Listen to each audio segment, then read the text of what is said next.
So, magandang araw guys. Maghanap tayo ngayon ng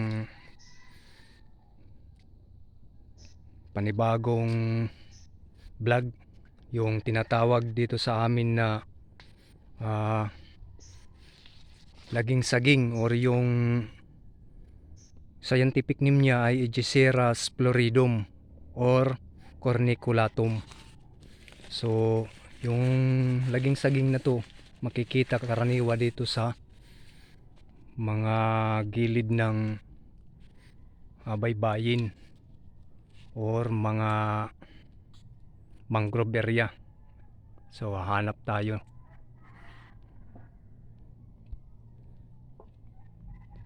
So dito yun.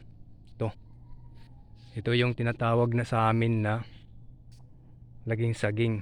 So mapapansin nyo guys yung bunga niya ito. Yun oh. Kumpul-kumpul yung bunga niya. Yan oh.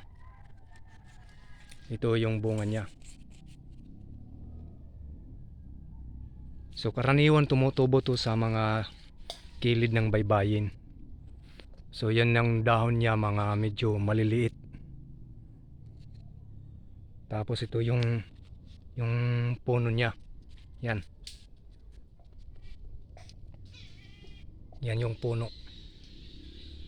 So kapansin-pansin na parang medyo kulay itim at saka brown yung puno niya. Yan. So ito yung bulaklak niya guys. Ito. Yan oh. Yan yung bulaklak niya. Ito. So hindi magtatagal, mamumulaklak to. Yan.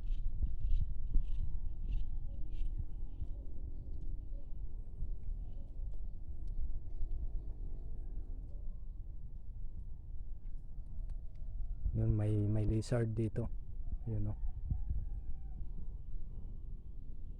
Yan oh. So hindi lang mga kahoy, kundi mayroon mga nilalang din dito na ano. Yun oh. Yan yung lizard niyan.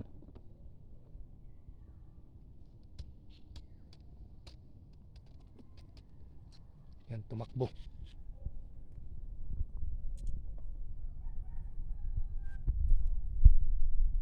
So yung taas niya guys, maabot lang ng mga 2 meters yung taas niya.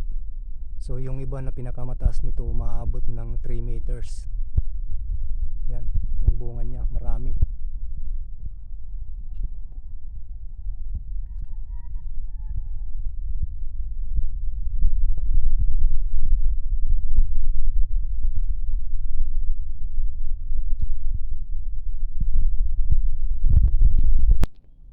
So dito makikita natin na medyo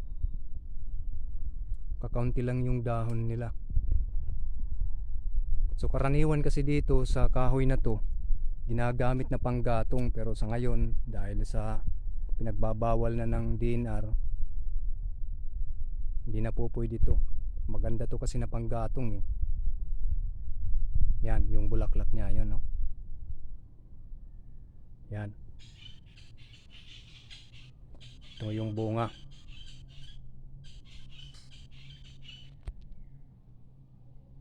So yan yung tinatawag na laging saging sa amin. Ewan ko lang sa inyo guys kung anong tawag dito. Ito yung puno niya. May mga lungga ng ano, parang alimangong ba to? Yan yung puno niya.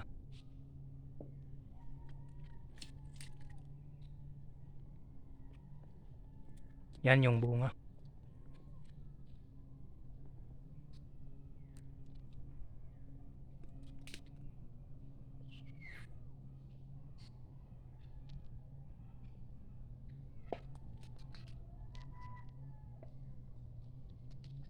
So hanggang dito lang muna guys, no? Sa susunod na vlog, iba naman na puno ng kahoy yung ipapakita ko sa inyo. Yan yung bulaklak niya.